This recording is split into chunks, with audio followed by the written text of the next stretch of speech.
নমস্কার বন্ধুরা, আমার নতুন এই ব্লগটাতে তোমাদের স্বাগতম। অ্যাকচুয়ালি ব্লগটা কিন্তু অনেক দিন আগেই আমি ক্যাপচার করেছিলাম, কিন্তু সেভাবে এডিট করে ছাড়া হচ্ছিল না। এটা ছিল ডোনার প্রেগনেন্সি পিরিয়ডের একটা ব্লগ। তখন হঠাৎ করেই ওর পিৎজা খেতে ইচ্ছা করেছিল, আর আমিও যথারীতি আমাদের এই হাবড়াতেই একটা ভালো নামকরা দোকানেই আমি অর্ডার করেছিলাম। কিছুক্ষণ বাদেই ওরা ফোন করে আমাকে এই অর্ডারটা ক্যান্সেল করার জন্য বলল। আমি জিজ্ঞাসা করলাম কেন? বললো, স্যার আমাদের ডেলিভারি বয় অ্যাভেলেবেল নেই, আপনি আগামীকাল আরেকবার অর্ডারটা করুন। তো আমি অর্ডারটা ক্যান্সেল করে দিলাম। পিৎজা যখন খেতে ইচ্ছা করেছে তখন খেতে তো হবেই, তাই তাড়াতাড়ি করে সমস্ত কিছু জিনিস নিয়ে বসে পড়লাম পিৎজা বানানোর জন্য, তাও আবার ঘরোয়া পদ্ধতিতে। প্রথমে কিছুটা ময়দা, টক দই আর বেকিং পাউডার দিয়ে ভালো করে মেখে নিয়ে তারপর তার উপর একটু তেল লাগিয়ে আমি ওটাকে চাপা দিয়ে রেখে দিয়েছিলাম ময়দাটাকে। এরপর ক্যাপসিকাম, টমেটো আর পেঁয়াজটাকে টুকরো টুকরো করে কেটে নিয়েছিলাম পিৎজাটাকে সাজানোর জন্য। তারপর মাংসের টুকরোগুলোকে ছোট ছোট করে কেটে নিয়েছিলাম। এই কাটা টুকরোগুলোকে চিলি ফ্লেক্স, গোলমরিচের গুঁড়ো, লবণ আর তেল দিয়ে ভালো করে মাখিয়ে একটু ভেজে নিলাম।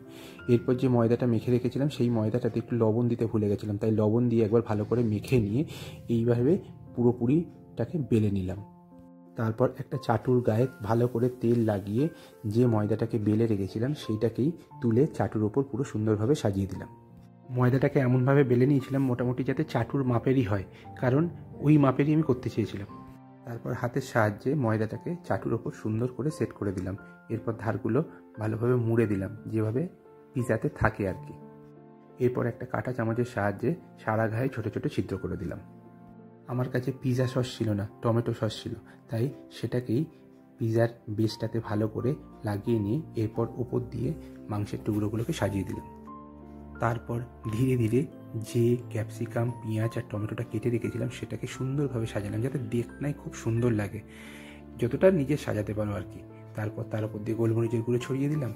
এরপর কিনে আনা চিজটাকে গ্রেট করে করে তার উপর দিতে থাকলাম। বেশ পুরো করে দিতে হবে কিন্তু, না হলে দেখতেও ভালো লাগবে না, খেতেও ভালো লাগবে না। সুন্দর করে দেওয়া হয়ে গেলে কিছুটা সবজি যেগুলো বাকি ছিল সেগুলোকে তার উপর দিয়ে সাজিয়ে দিলাম। এরপর গ্যাস ওভেনের উপর একটা কড়া বসিয়ে তার উপর একটা স্ট্যান্ড দিয়ে দিলাম। এরপর চাটু সমেত তৈরি করে রাখা পিৎজাটাকে তার মধ্যে বসিয়ে একটা থালা দিয়ে চাপা দিয়ে দিলাম।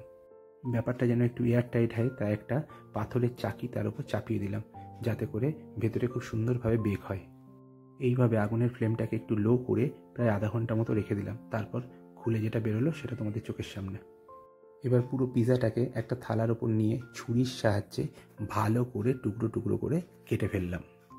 দেখনাই কিন্তু সত্যি দারুণ হয়েছিল, মানে কী বলবো, আমি নিজেও ভাবতে পারিনি এত সুন্দর হবে। এরপর সমস্ত টুকরোগুলোকে প্লেটের ওপর সাজিয়ে ডোনা আর মাকে পরিবেশন করলাম। ডোনা তো খেয়েই বললো খুব সুন্দর হয়েছে, তার সাথে সাথে মাও বললো দারুণ হয়েছে। তাই আমি আর লোভ সামলাতে পারলাম না, তাড়াতাড়ি করে একটা তুলে নিয়ে মুখে কামড় দিয়ে দেখলাম, সত্যি অপূর্ব লাগছে খেতে। আমার এই ঘরোয়া পদ্ধতিতে পিৎজা বানানো কেমন লাগলো তোমাদের অবশ্যই জানিও কিন্তু। আজকের মতো টাটা।